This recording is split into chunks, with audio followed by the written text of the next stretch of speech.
Welcome everyone to the Faculty Engagement Town Hall. It's 1 o'clock, so I'll talk a little slower than I normally do just to give the last stragglers a chance to join. I'm Rick Pondgretz. I'm Director of Counseling and Testing Services here at Idaho State University. I remember seeing a lot of your names in October at the Mental Health Town Hall, and so some of what I'll talk about here in the first couple minutes might sound a little bit familiar because caring for our students holistically, both their mental health as well as their academic success, is a part of what this town hall is about. And so I'm going to talk with you a little bit to set the stage for today and kind of how we came to schedule this town hall and talk with you a little bit about who's going to be chatting with you all. You'll probably recognize all the names from the email, but last fall, there were multiple efforts dedicated to helping us understand student struggles related to COVID and the necessary adaptations that students and faculty have had to make to new teaching and learning methods. We've learned a lot from those efforts and are working to support our students on multiple fronts.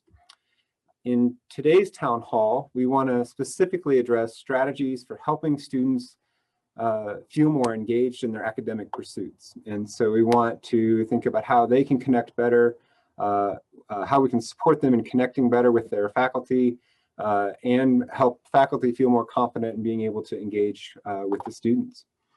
And so our panelists today, I'll talk briefly about the impact COVID has had on the mental health of both students and faculty.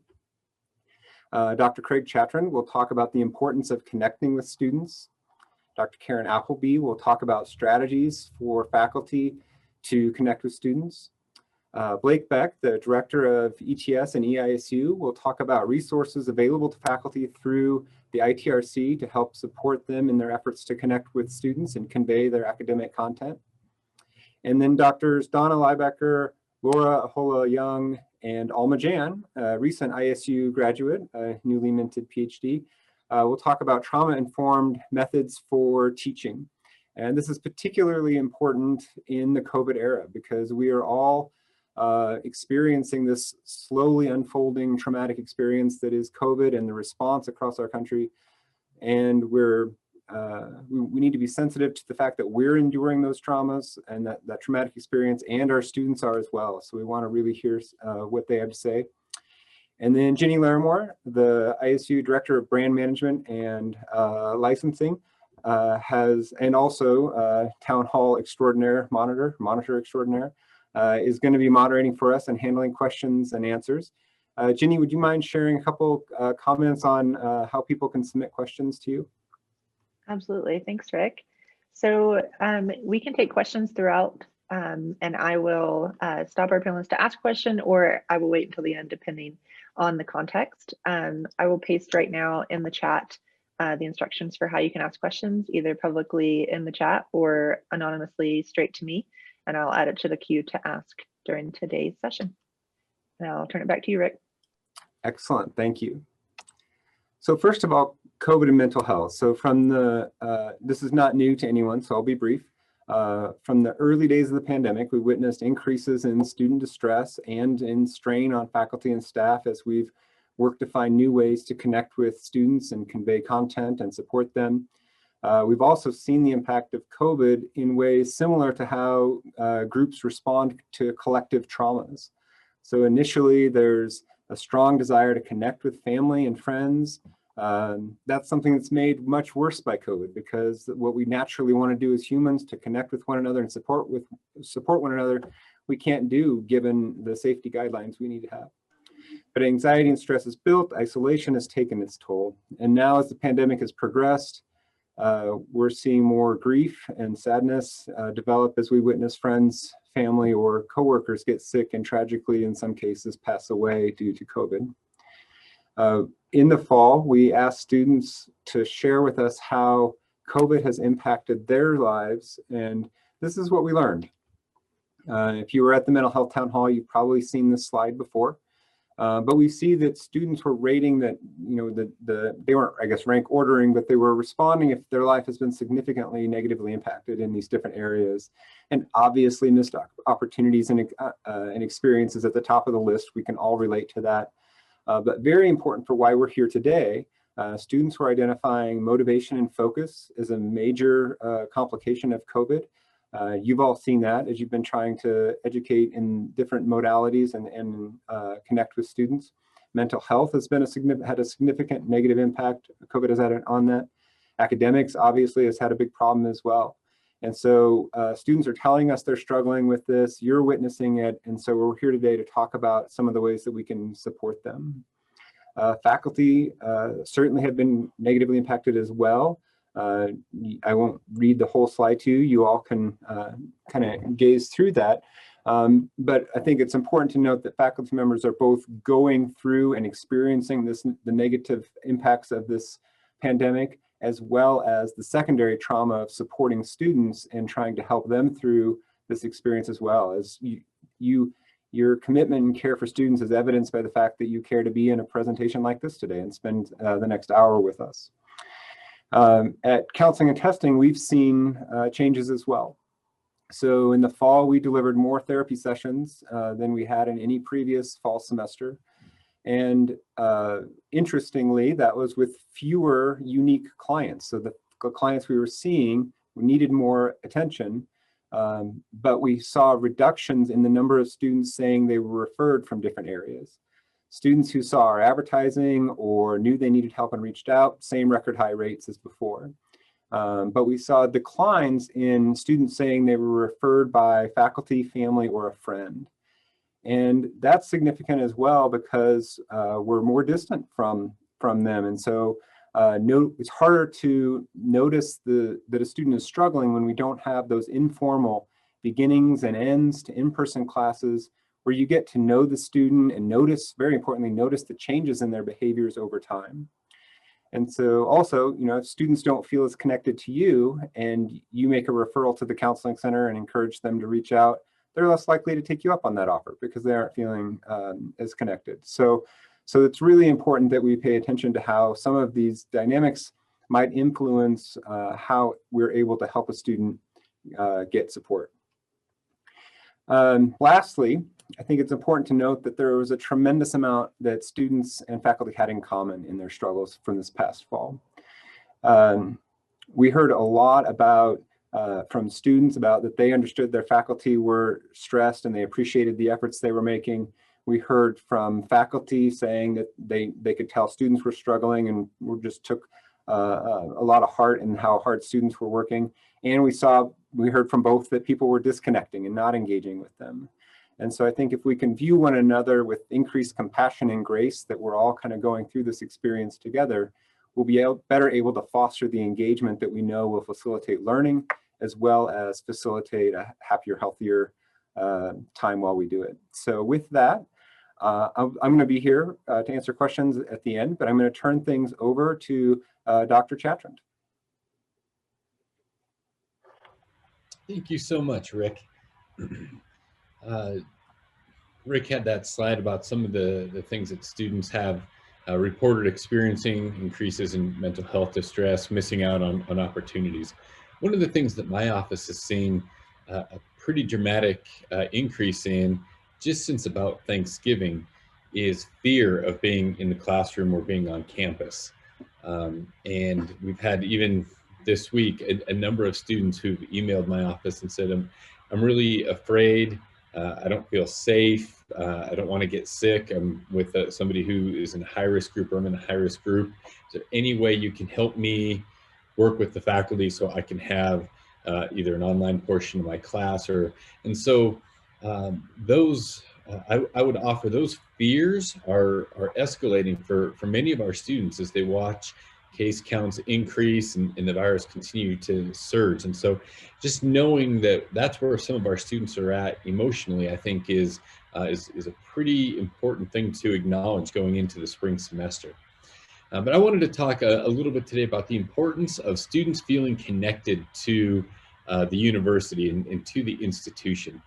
We know there's a plethora of research that tells us the more students feel connected to their university, the better they tend to perform.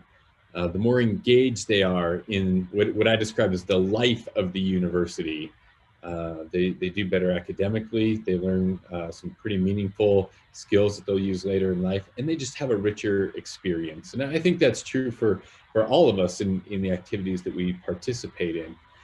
One of the challenges of being in a pandemic environment is many of the ways that students are used to connecting to the institution, they're not able to. It's going to student activities, it's visiting you in your office hours, it's having conversations with you before and after class that are meaningful. And sometimes it's about the subject matter, and sometimes it's just about their life or your life. And those are the things that have really fallen away in this Zoom online environment. Being at a institution where most of our students aren't living on campus, we know connection for students happens in the classroom. We have great student activities and we engage students there, but by and large, our students are going to feel connected to ISU through their classroom experience. And that's never more true than in the environment that we find ourselves in. And so being able to engage your students and help them feel connected both to you, but also to one another is critically important right now. That's where we're going to help students feel safe. We're going to help them continue their motivation and their desire to keep showing up to be successful in our classroom. So everything that you can do to connect students to the institution, and that's both to yourself and to other learners in your class, is going to go a long way in supporting their success this semester.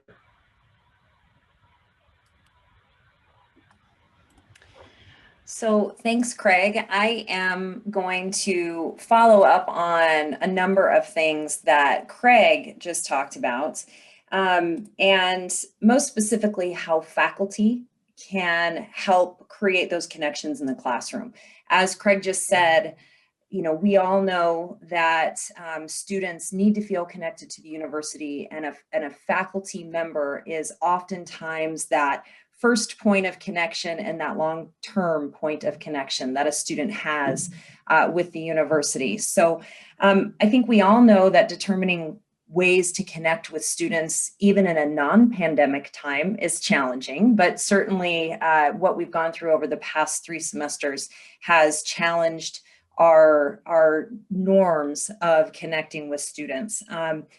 We have had to learn new ways of communicating in the classroom. I don't know if any of you all feel this way, but communicating via Zoom is not terribly natural. And even 10 months later, it's still not terribly natural. So if it's not natural for us as professionals, what do our students feel? How do they feel safe asking questions in class? Those types of things. All of a sudden, we can turn off our cameras and pet our dogs. Or mute ourselves if we don't want to answer a question, or maybe disappear if we're put into a chat room, something like that. And so we're learning, what are the new rules? What are the new ways of being a high-performing student in a classroom?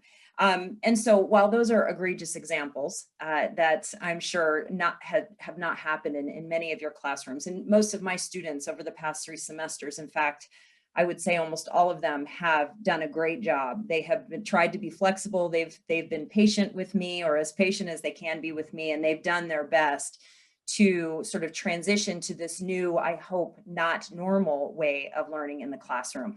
But there are all sorts of things that we need to do as faculty members to think about how to get our students connected, not only with us, with the university, but with the content in our classes. So what I'm going to do today is we could spend an entire day on, you know, what to do in the classroom. So what I'm going to do today is, instead of going through all of that with you specifically, I'm going to tell you about some resources that we have available for you that you might even be able to utilize before we start classes on Monday, that can help you do some of these things.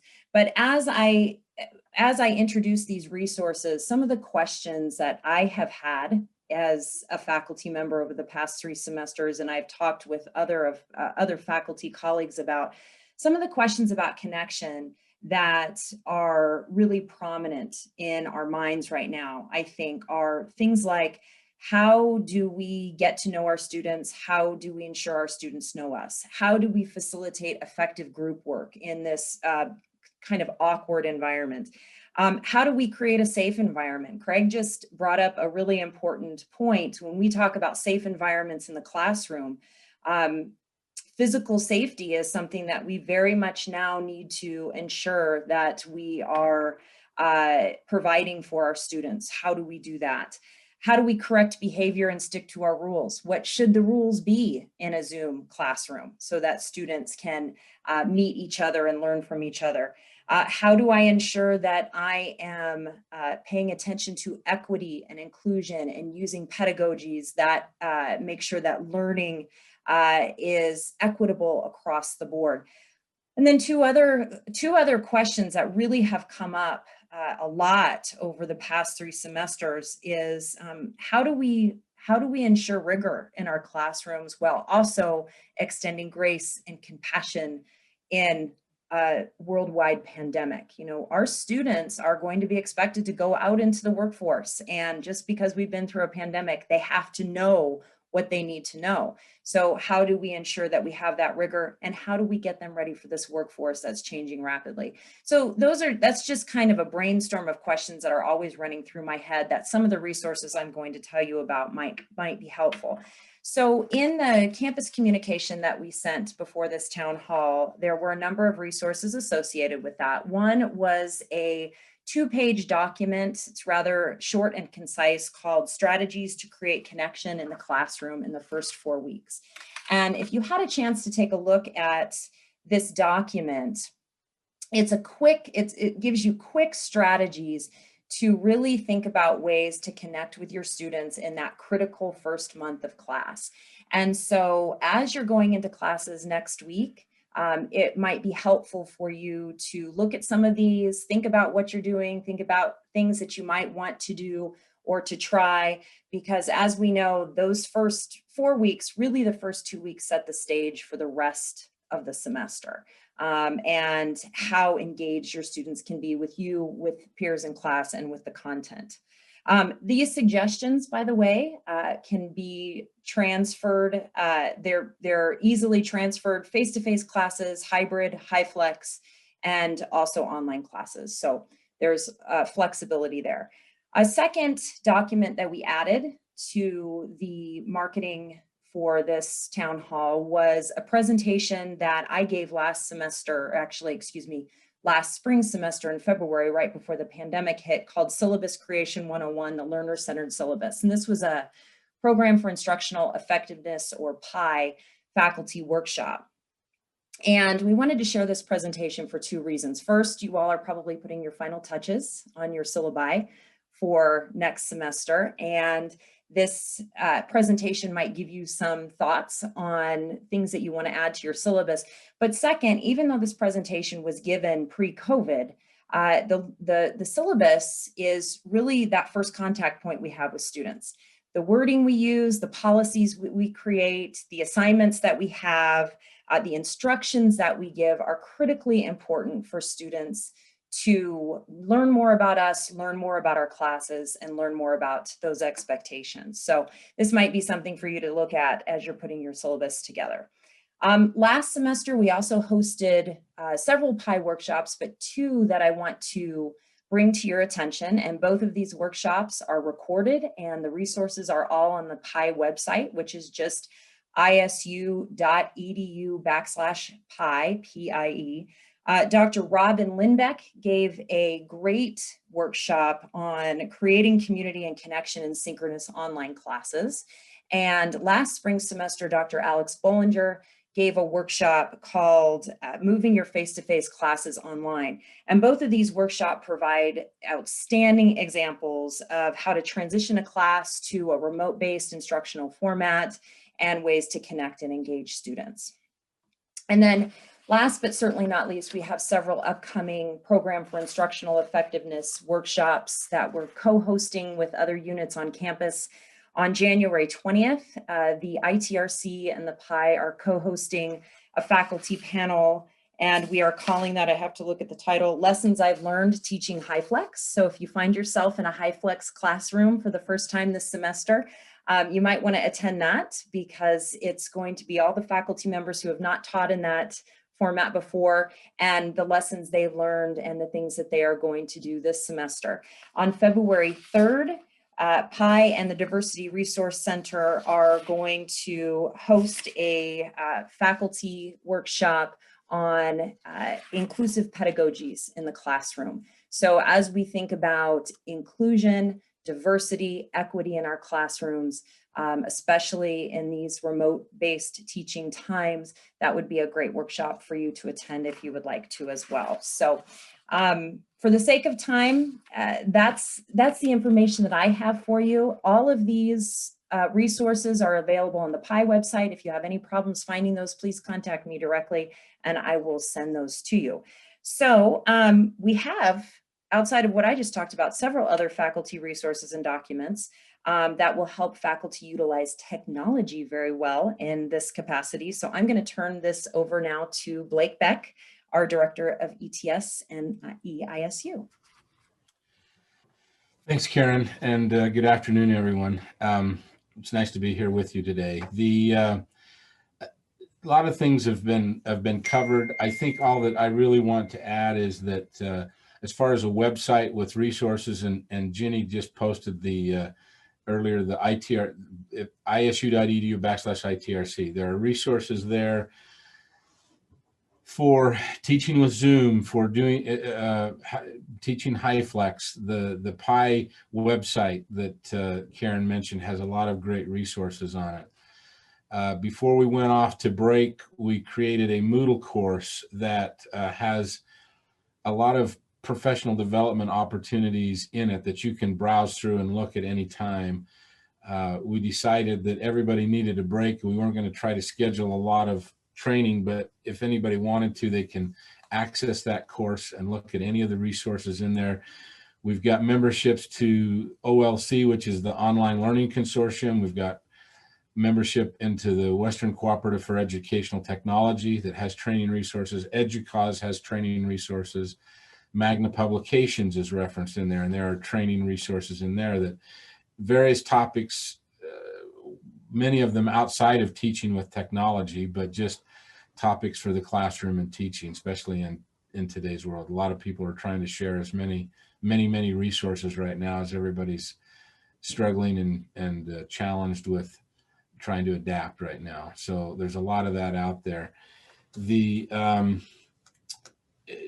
For many of you, you're teaching in classrooms. We went through a large effort to roll out a lot of technology. It's there are still resources available. We can find ways to help you make your classes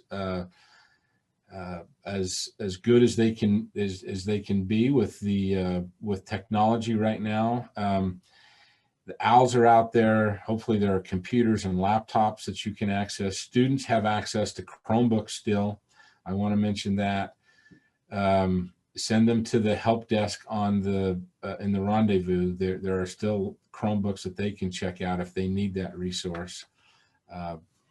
For faculty as well, there are still some laptops. If you're having trouble with something being remote and you don't have a computer at home, we can help with that kind of thing. I guess that's where I'd like to go. The other thing, if you go to that ITRC website, you can certainly schedule an appointment with an instructional designer. There are links there to schedule at any time that's convenient for you. And you can have that consultation through Zoom, over the phone. You can come down. We're still open, and we have kind of skeleton crews here, but we have someone here in the office every day.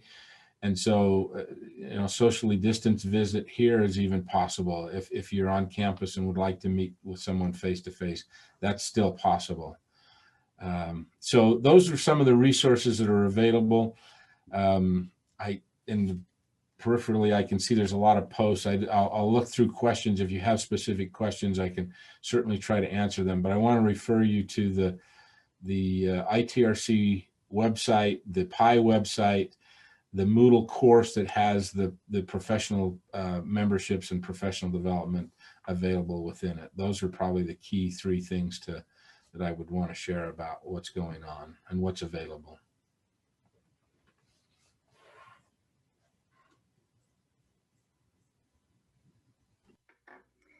Thanks, Blake.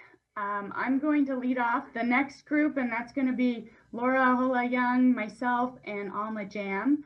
And we're going to talk a little bit about working with students who are dealing with stress. But I wanted to start with a few tips that I have found that worked this last semester. And I understand that this is not a one-size-fits-all, but this last semester I was running through all kinds of web pages and information and trying little techniques. And these are the ones that worked for me. So things to consider, modify them, use them. They might not work for you, but the thing I have been looking for during COVID is just little tricks to try. So I'm going to throw some out and hopefully something will stick for you guys. So the first one is that when we're dealing with students who are joining us virtually, they do not always dress as they would dress when they're coming to the classroom.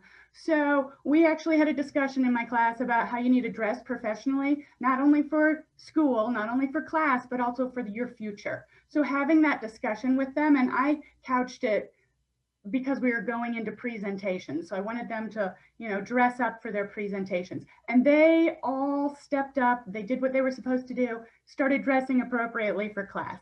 So if you do that early in the semester, that's going to help the whole situation.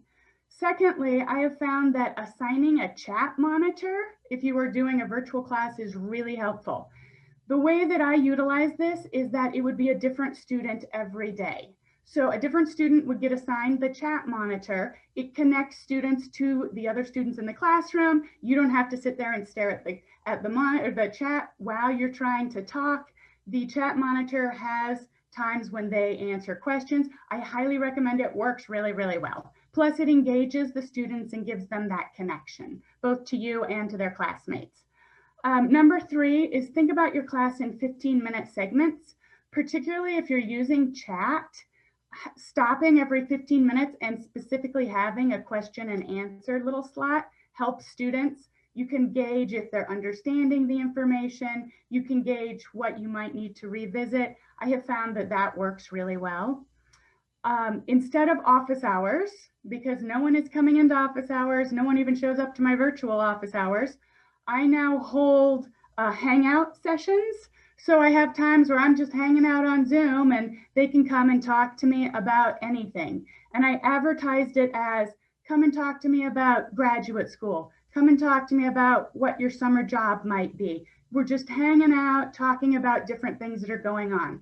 Again, as both Karen and Craig were talking about, it helps create that connection that you get before class and after class that we're just not getting during fully virtual COVID times. The last thing that I want to talk about is the camera issue. And I know that we're all dealing with this. It is horrible talking to little black boxes. I don't know if anybody's there. I don't know if they're responding to me. So I've been back and forth on this one. And for me, I have determined that I am not going to require students to turn on their camera. Everybody has to make their own decision, but I want to talk through why I came to that conclusion and see if that rings any bells with you all. The first reason is privacy concerns. I have had students who have had their cameras on at times when it would have been better for all of us if the camera had not been on. And part of this is family do not always respect boundaries. Lots of our students live with other people. Virtual backgrounds don't always work. So respecting the privacy of students is one. And the second big reason is economics. Some students, have questionable bandwidth, their internet does not work well at home, they can't have the video going at the same time and make things run smoothly, they might not want people to see where they live, so the economic aspect is also part of that decision. So instead of having cameras on, these are the techniques that I use. I call it gentle cold calling. I make every single person in the class answer some question that there basically is no wrong answer to. What's important that we saw in the news today? Anything that I can tell if they're still there or not. Chat helps a lot in this one, and particularly if one of their classmates is monitoring chat, they feel a little more engaged to participate. Having an exit slip.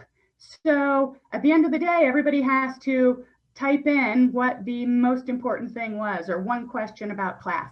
I tried doing this on Moodle so that they would leave class and then put up a question. It didn't work really well. I don't recommend that. But at the end of class, it seemed to work a lot better. And then using the polling technique in Zoom. Took me a little bit of time to figure it out, but everybody has to answer the poll and you can tell who's where and you can have a full discussion about the poll response. So polling is another thing that I highly recommend you should play with if you haven't tried that yet. My final thought is at the end of the semester, last semester, I asked my students, what are your signals that you're trying to give me to show me that you're still listening, even if you don't have your camera on? And we had a discussion about that and what they would expect and how they responded to chat questions. So I also think having that discussion with your students, super helpful. They want to be a part of this. They want to make connections. They want to learn, and they're going to give you information. So now I'm going to turn it over to Laura and Alma to talk more about dealing with the students themselves.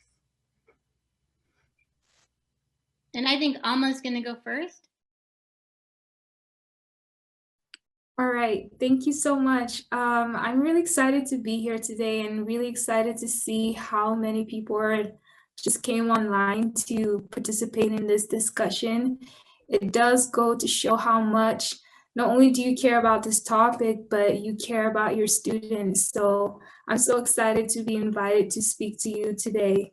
I was invited mainly because of my study that really focused on how trauma affects retention in higher ed. And I just wanted to share a little bit about what trauma-informed pedagogy looks like and why it's significant for us as faculty and practitioners in higher ed to really pay attention to. So trauma-informed pedagogy or practice really requires having a keen awareness about students' past and their presence. So we really need to understand that students come to higher ed with experiences that impact how they are able to really engage and persist within their academic curriculum. So why is this important? Because it really aligns to our commitment as educators and practitioners to have that professional competence in how we engage with students. And also it provides a purpose as to really bring into the fact that we're not trying to shield students from learning about trauma, but instead situate them in a stance where they're able to respect survivors of trauma. And that comes back to survivors as themselves and their peers, and also some of you as faculty as well. So it really puts into place in the fact that everyone comes into this space of learning with some sort of experience that might impact how they're able to navigate and interact with people. So just having that awareness will really build some sort of empathy in how you contribute that learning, those learning initiatives to really support your students to succeed. So some things that I really wanted to point out is trauma-informed practice is really based on connection, and that really ties into relationship building. That's the most important foundation. You have to build relationships with your students. And Laura is going to point out a little bit more about how those connections are. But that's just the first part. Also informing them about what's happening. I think when the pandemic struck, a lot of students were having a lot of anxiety because they didn't know what was going to happen. So information sharing and just staying in communication with them and being transparent about things that are happening is really important to lower that stress and depression that they might be going through, that stress and anxiety that they might be going through. Also, you have to protect them. And that really comes in to the fact that you're building safe spaces where they can have conversations about what they're going through, even in the class. I mean, this is as simple as even opening class with a reflective summary about something that they might want to share about an experience that they went through during the week or during the day that really stuck to them. And so that's really important. And I think every faculty member can implore this within their class sessions, even online, just having students go around and share something personal about what they're going through. And I also encourage you as faculty to also be vulnerable about the experiences that you're going through, because as much as we can sit here and say students are going through a lot of things that have happened throughout this pandemic, you as well have been going through a lot. And in order for you to support them, we also need to be able to support you. And so that's really critical in understanding trauma practice. The next thing is just respect. Students need that respect, even though they're answering to you as their authority figure, but they need that respect, and that goes back to their identities. A lot of them were, their identities were intersecting with a lot of the social issues that were happening throughout the pandemic, and there was just so much that were impacting some students time and time again, depending on what identities were being impacted. So just going back to respecting students and what they bring, what they can contribute to your curriculum as well is really critical. And the last thing that I wanted to say is to redirect. And that just goes back to encourage them in skill building. You have to just focus on empowering students in their potential and their ability to proceed through their academic curriculum or whatever assignments they're being given. So with that being said, I'll go ahead and pass on the attention to Laura, and maybe she has some tips. I think Donna really did a good job at providing great tips, but one thing too that I would also encourage is just to have students journal their experiences, and maybe you could add that as a way to you could add that into your grading. I think them journaling what their experiences has been through this transition will help you get to know a little bit about what they've been going through and how best you can help them. So thank you guys. Okay, so trauma-informed practice is a new growing movement within K through 12 and academia. I was lucky enough to be the GFR on Alma Jam's dissertation, and it's something I've been interested in for a long time because as an art professor, I have a large percentage of students who have mental health issues. And so I want to remind you that trauma can be structural, it can be cultural, it can be historical, transgenerational, and epigenetic. It can be secondary. I think a lot of us as faculty experience a lot of secondary trauma. And part of trauma education is recognizing that individuals are constantly going through dignity violations. But there's also this idea of collective trauma. And right now my heart rate is up and my stomach's in knots. And it's partly because I'm giving a public presentation, but it's because I'm really stressed out about what's happening right now in Washington, D.C., right? Like I'm having trouble when Craig and was talking about like connecting and students not being payable attention. I'm having a hard time paying attention right now because of whatever your political system is. Today's kind of a scary day. And that's the elephant in the room. And oftentimes we ignore as faculty the elephants in the room, right? And so I'm going to do my best through this. And I'm 50 years old and I should be able to handle the stress of Washington. I can't, but let's think about the stresses our students are going through daily and trying to pay attention in the classroom. So traumas manifest in damage to our mind, our body, our spirit and identity, and it disrupts and interrupts and influences our way of thinking and being. And it also affects our health. We as faculty need to recognize that as faculty, we're going through collective trauma, and our students are. And some students have a whole history of trauma before they even got to our classroom. So I tried to come up with some strategies. I want to be honest that I felt I was face-to-face teaching in the art department, and I felt like my toolkit ran out. Like I had nothing else. Everything I tried was failing.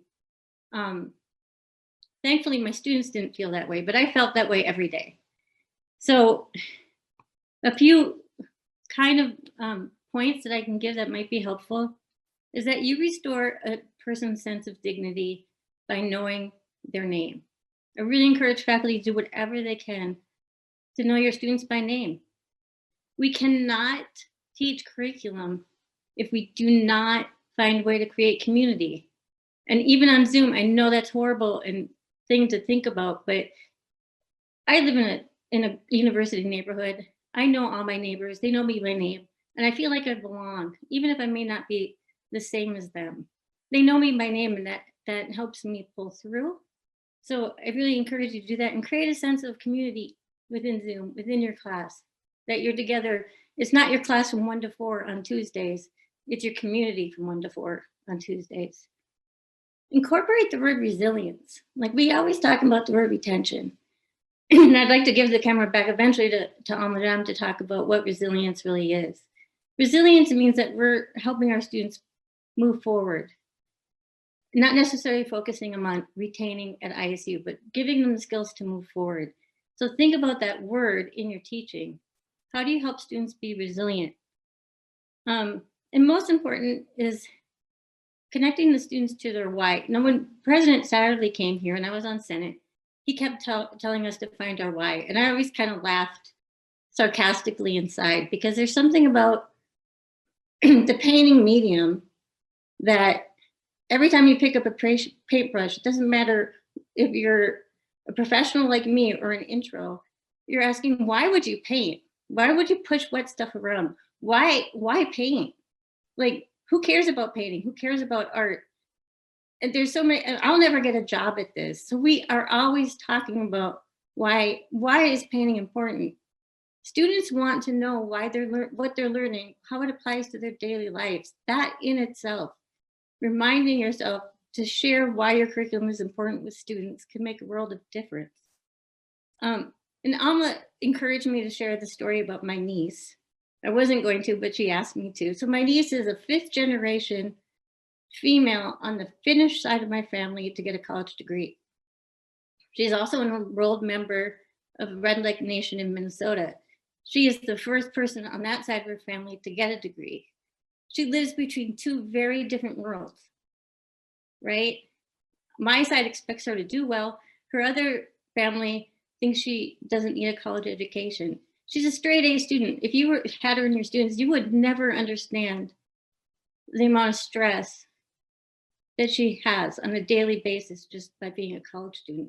So I reached out to her and asked her how we could help a student like her. And she gave me some funny but very specific recommendations. She's not at ISU, she's in Minnesota. She asked faculty to build options for grading, especially during COVID.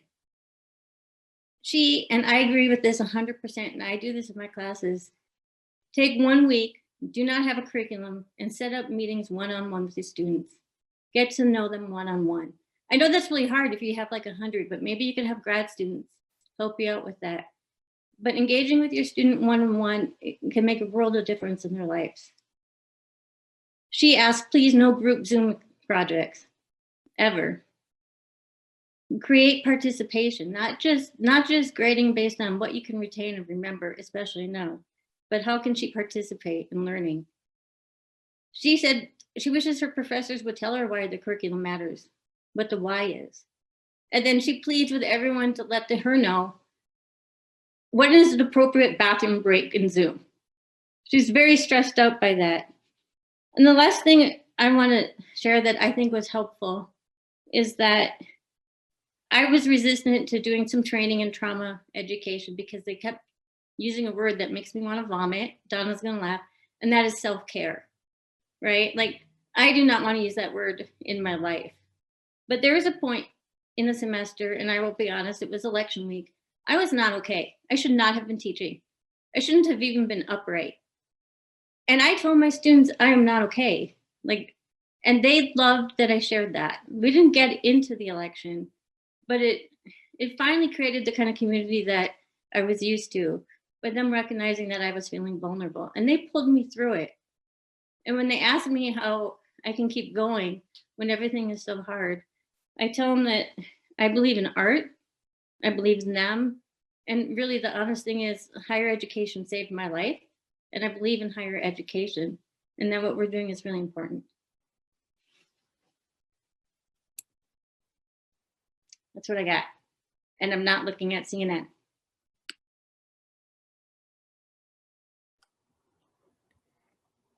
Thank you so much for sharing. I believe that next up, we're shifting into some questions and answers. Is that right, Jenny? Hey, Rick. Yes, that is correct. Over to you. Perfect. We have a couple of pre-submitted questions, and I think I'd like to start with those. The first one is, maintaining the student population is already an incredible issue, and that's even more challenging in a pandemic. Faculty are told, do everything you can, just get them through and lighten up on grading standards. Don't we think the students are both thoroughly aware of these practices and perhaps taking advantage? Help me find the line between delivering a high quality and appropriately rigorous curriculum and simply pandering. Thank you.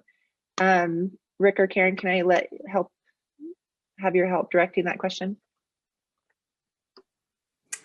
Sure, Jenny, thanks. I would be happy to begin addressing this question. And I think that many of the panelists today actually have given some fantastic strategies for how we maintain that balance between high academic rigor and compassion for our students and helping build resilience. I love that term, not just retention, but resilience in education and resilience and connection with the content. A few things, like Donna, over the past few semesters, I've been reading lots of little tips and tricks about how to connect. And when I look at the literature that's on the connection, the balance between rigor and compassion, a few things have come up over and over again. One thing Donna mentioned is be very explicit, so be very clear with your students. If you set rules and policies in your class, which I believe you should have those, if it's about dress, let your students know in a compassionate way, this is an appropriate way that a professional dresses, even on Zoom. That will help you in your class. It will help them be more professional. Another thing that I've done is just telling students about what my expectations are with academic dishonesty. Academic, Zoom and this remote-based learning environment has created a whole new world of academic dishonesty and gray areas.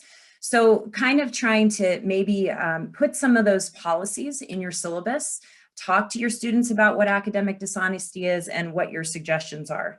Another thing that I think is really important is to be organized, to be prepared, and to communicate to your students. When we're in a face-to-face class, we can be kind of flexible with our curriculum and we can change things up because we're all there together and we can do things sort of on the fly. But when you're in a Zoom setting, it's harder to do that because our nuances of communication and sometimes things get a little bit mixed up. So try not to change things up, try to be predictable, try to be consistent. That will help you balance that rigor by also letting students know exactly what is expected of them. The last suggestion I have, and then I'll hand it over to everybody else, is exams can be challenging. Give tests. I give tests, I do papers just like many of you all do, but I do know that tests can be pretty challenging online. And especially for students, when we start thinking about equity issues, some students don't have great places to take tests. They may not know how to work the technology very well. So I tend to give a practice before I give a bigger test. So they're comfortable with the process. They understand the process. So if I'm going to give a big test in class, I give them a little bit of practice time or a very low stakes exam before doing things like that. And that can, you don't have to take the test out, but you do have to be very compassionate with them and give them some time to get comfortable with the process. So I'll open it up to other thoughts.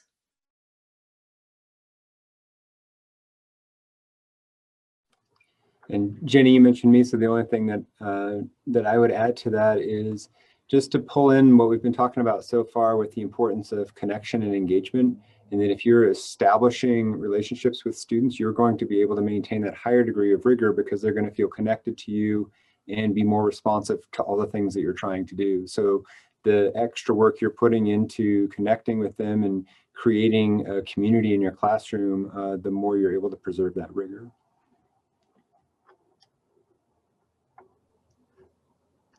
Great. Thank you, Karen and Rick. This next question was pre-submitted as well. And I will be giving this one to Craig Chatrin, so I'll put him on deck here. The comment and then question is, We need a procedure for students who are MIA. Last semester, I had enrolled students who showed up for their Zoom class, but never did any of the assignments despite my repeated contacts encouraging them. They ended up flunking, obviously. Was it laziness, health issues? Who knows? Enrolling and never showing up is one thing. Enrolling, attending class, but never participating or doing work, inexplicable. I wish there was a better mechanism for getting student services involved, maybe with some required in-person intervention to figure out the situation. Can we have an online form or some procedure for instructors to report this kind of thing? And then Craig, I will turn this one to you. Great, thank you.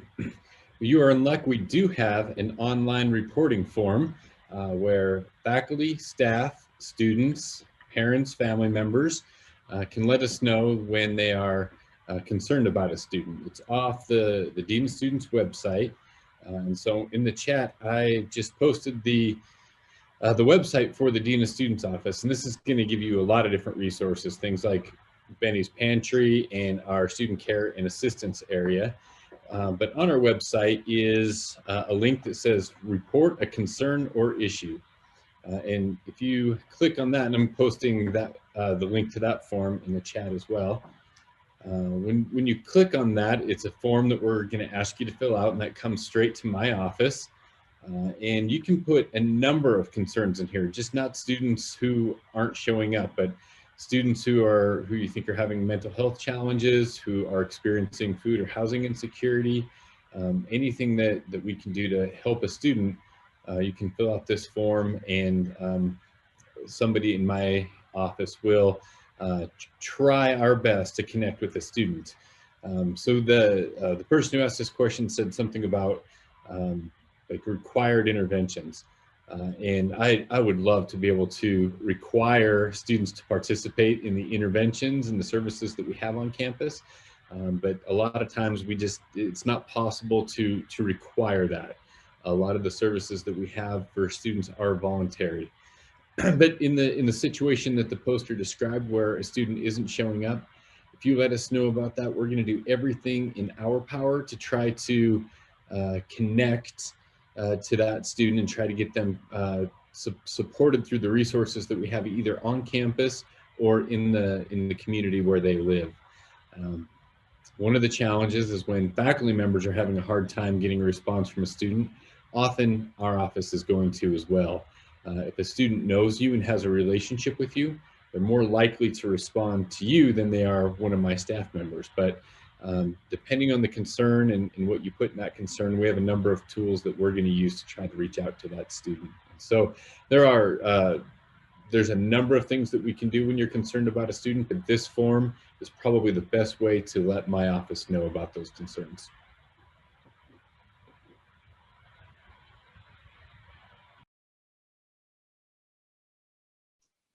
Thanks, Craig. And there are quite a few comments about the form being easy to find and all of that. So great job on that.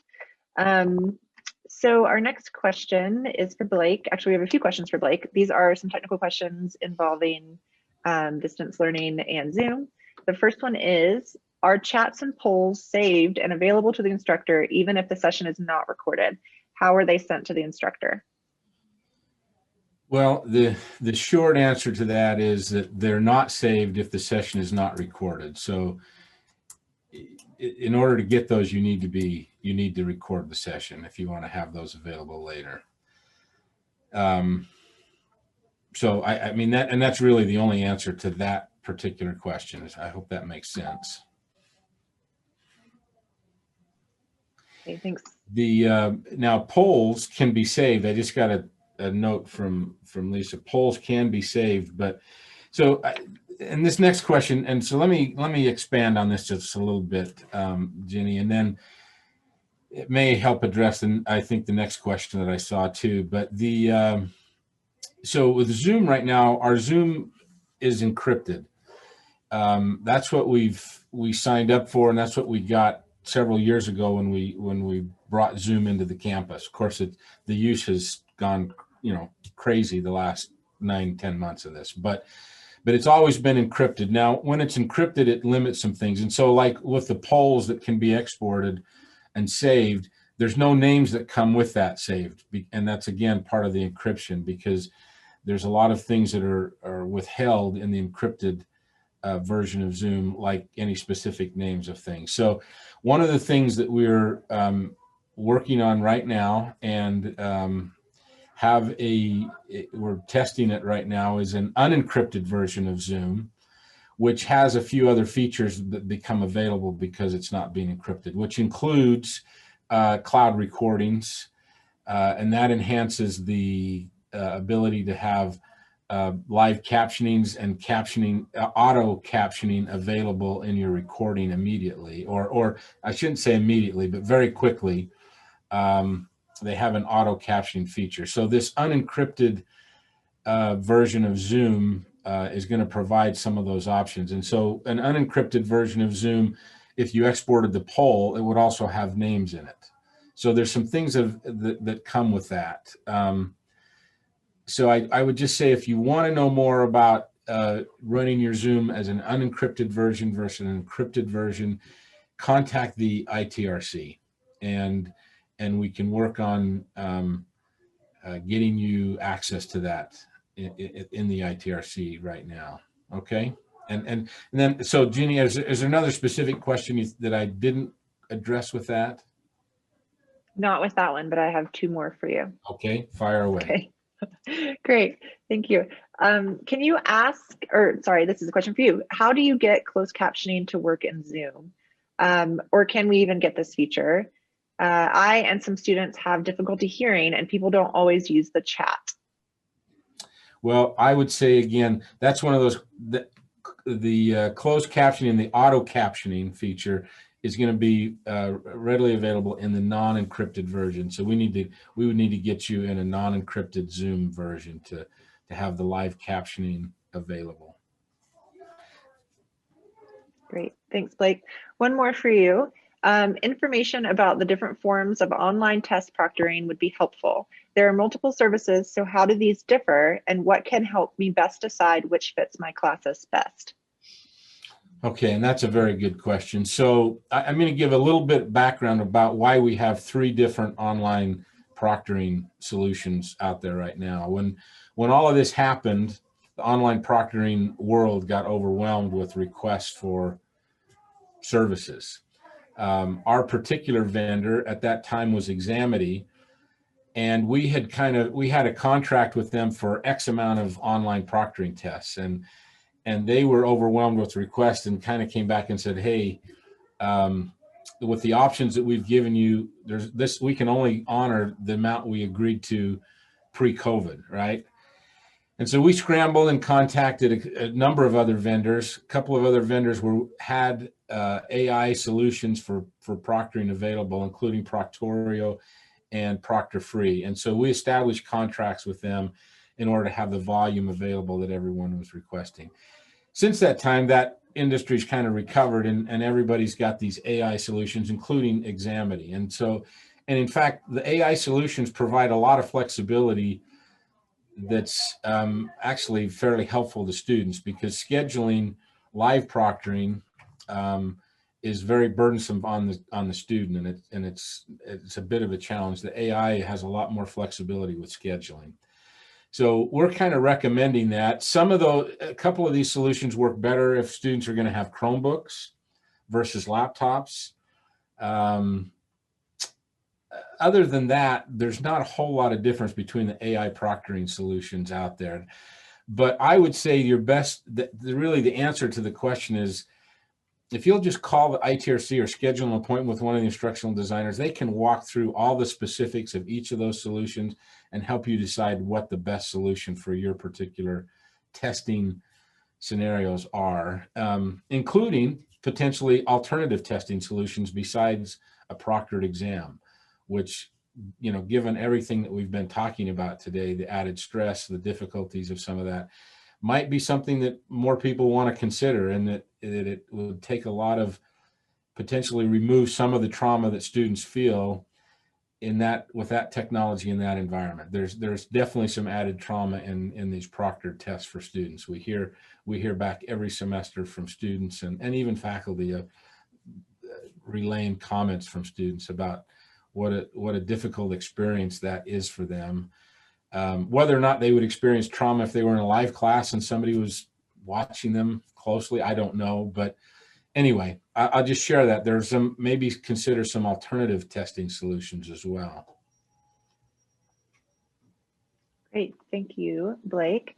So some of our panelists have other obligations. If it's okay with Rick, I would love to just take these last two questions for anybody who is available to stay on for that, and any of our panelists or other participants who need to go can hop off at any time. Does that work, Rick?